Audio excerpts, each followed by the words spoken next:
Serial मन्नत में आ गया है बहुत ही धमाकेदार ट्विस्ट। जी हाँ, एक तरफ जहां मान्यता और विक्रांत अभिमन्यु की मेहंदी की रस्म चल रही होती है, वहीं दूसरी तरफ मन्नत बड़ी ही चालाकी से वहां पहुंच जाती है।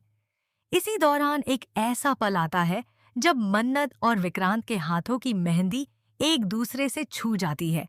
यह सब देखकर मान्यता के होश उड़ जाते हैं और वह गुस्से से आग बबूला हो जाती है।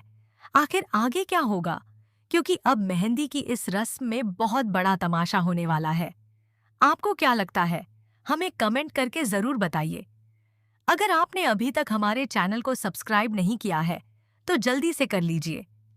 इसके बाद आप देखेंगे कि मन्नत जैसे ही तैयार होकर निकलने लगती है, सारे बच्चे भी तैयार हो जाते हैं और कहते हैं, मम्मा, हम भी आपके साथ चलेंगे।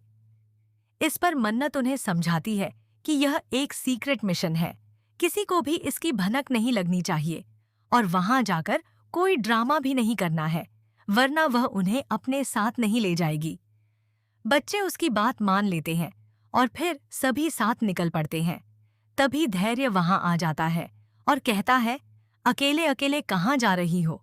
मुझे भी साथ ले चलो, मैं भी तैयार हूँ।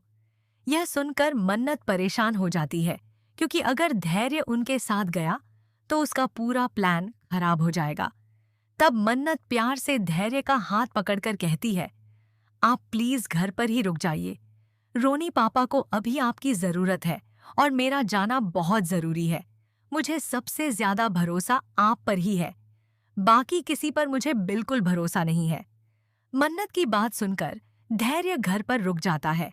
दूसरी तरफ मेहंदी का फंक्शन पूरे जोश के साथ चल रहा होता है। सभी लोग बहुत खुश होते हैं और जमकर एंजॉय कर रहे होते हैं। लेकिन अब मन्नत वहां पहुंच चुकी है, इसलिए कहानी में बड़ा ट्विस्ट आना तय है। आगे आप देखेंगे कि मान्यता के हाथों में विक्रांत के नाम की मेहंदी लगी होती है। तभी विक्रांत वहां से उठकर आता है और गलती से मन्नत से टकरा जाता है। इस टक्कर में विक्रांत के हाथ की मेहंदी का वी मन्नत के हाथ पर छप जाता है। यह देखकर मन्नत बहुत खुश हो जाती है और विक्रांत से कहती है, देखिए, भगवान ने भी इशारा दे दिया है कि आप सिर्फ मेरे हैं, किसी और के नहीं। मन्नत की यह बात सुनकर विक्रांत फिर से परेशान हो जाता है। वह अपने दिमाग पर जोर डालने लगता है और इसी कोशिश में एक बार फिर मेहंदी के फंक्शन के दौरान बेहोश हो जाता है। अब सवाल यह है कि विक्रांत की बेहोशी का यह सिलसिला आखिर कब तक चलता रहेगा? क्या शादी के दौरान ही उसकी याददाश्त वापस आएगी? आपको क्या लगता है? अपनी राय हमें कमेंट बॉक्स में जरूर बताइए। ऐसी ही लेटेस्ट टीवी सीरियल अपडेट्स के लिए हमारे चैनल को जरूर सब्सक्राइब करें।